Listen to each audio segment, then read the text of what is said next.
Mm. Hey guys, what's up? I didn't see you there. So I've been researching this super cool thing called cynarin, which is a chemical compound commonly found in artichokes. Yes, and not only does it have immense effect on our health, but it also has an immense effect on our taste, which is really crazy. So if you are kind of a science gal or guy, stay tuned for this video where I do a brief experiment to test the effects of cynarin.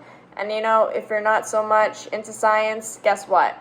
I have a recipe video posted for the dish that's featured in this experiment. So if you're more on the culinary side, you can go check that video out. So before I talk about cynarin itself, I want to talk about where it's most commonly found in, which is artichokes. And artichokes are known as a very medicinal plant, not only for its good source of vitamin C and K, but also because of a chemical compound known as inulin. Inulin is a type of prebiotic, meaning that it's a type of dietary fiber, which is really, really helpful for anti-inflammatory purposes, as well as really good for your digestion. So especially if you're someone with a sensitive stomach like IBS, sometimes eating a lot of fiber can be really helpful for your diet. Another really interesting thing about artichokes is that they actually may have potential cancer-fighting abilities, specifically with mouth cancer, because artichoke extract can prevent cells from growing and actually may potentially kill them. And this is because of phenolic compounds that exist inside artichokes. So when the patients were given the artichoke extract, it actually ended up reducing the cancer.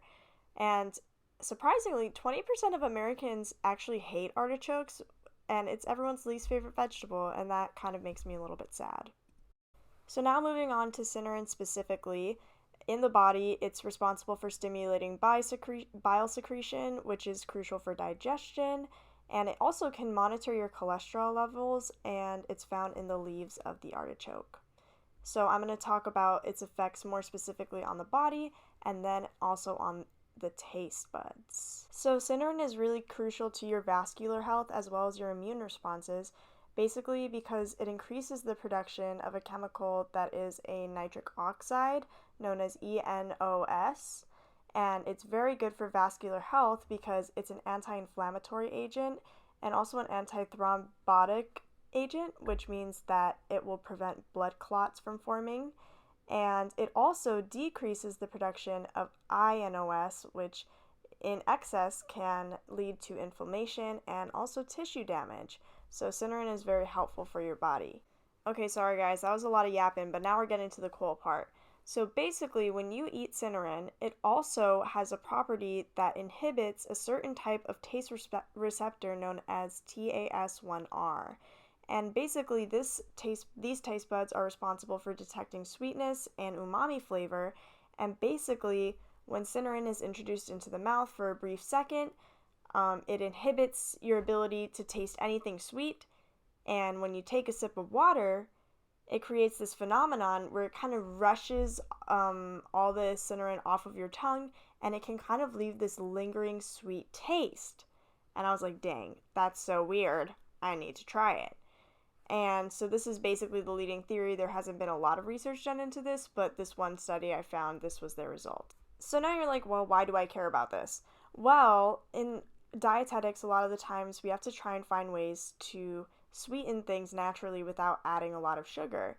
And so if there was a way to potentially make foods taste a little bit sweeter after maybe taking a bite of artichoke, then maybe patients would be more interested in eating something that would taste less bitter by the end of it. So that's the experiment that I'm going to be performing today. However, I want to mention that the process of caramelization, which is when sugar gets browned, usually when you think about cookies getting browned in the oven, it also can take away bitterness and add sweetness. So today we're going to be caramelizing some cabbage for my experiment as well, and that will remove some of the bitterness. I was silent. Were you silent or were you silenced?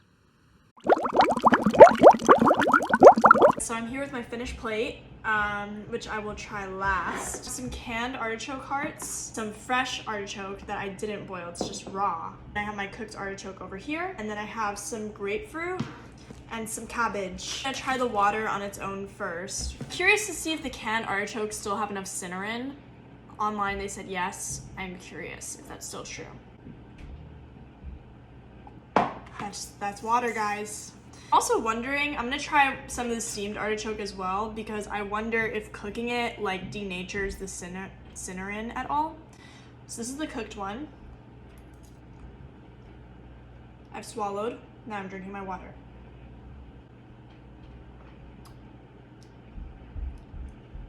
Oh, that is weird.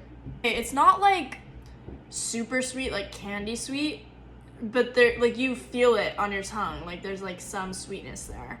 The canned artichoke. I do not like how that tastes at all. That one I'm not noticing a huge difference as I did with the steamed one. And this one is the raw one. Okay, maybe you're not supposed to eat it raw. I don't know. I think the raw, you can definitely taste it the most, like the Cinnarron stopping the sugar receptors or the sweet receptors. I'm gonna stick with the raw artichoke here. And I think the cooked one also did a good job, so I'll keep some of that there too. Next on our experiment list is some bitter cabbage. So even though the artichoke is served with the plate, another thing I'd like to point out is that by charring this, you're causing some caramelization, which is making like it naturally sweeter and less bitter. All right. That's bitter. That's very bitter. Raw artichoke.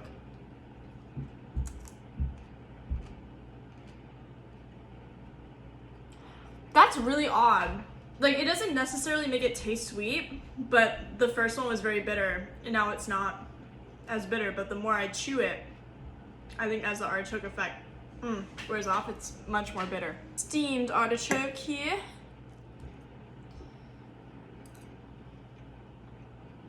That's actually really delicious. Like, it's still a little bitter, more bitter than with this, but it's not as bitter for sure. Love grapefruit. I love grapefruit so much, but it's very bitter. And I don't know why I don't like bitter cabbage, but I do like bitter grapefruit. But we're gonna try the grapefruit raw. This one is a little sweeter, but a little bit of bitterness there. Go ahead and try an artichoke leaf.